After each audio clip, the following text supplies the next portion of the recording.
আজকে শেয়ার করব ফিরনির রেসিপি।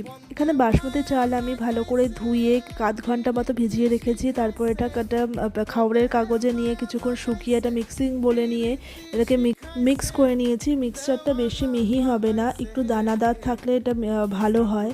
তারপর অন্যদিকে আমি এখানে 1 লিটার মতো আমুল গোল্ড দুধ ইউজ করেছি।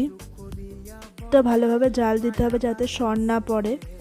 আর তারপর আমি এখানে কেশর অ্যাড করেছি, কেশর দিয়েও কিছুক্ষণ ভালোভাবে ফুটতে হবে। তারপর চালটা আমরা এখানে অ্যাড করে দেব। চালটা সেদ্ধ হতে হতে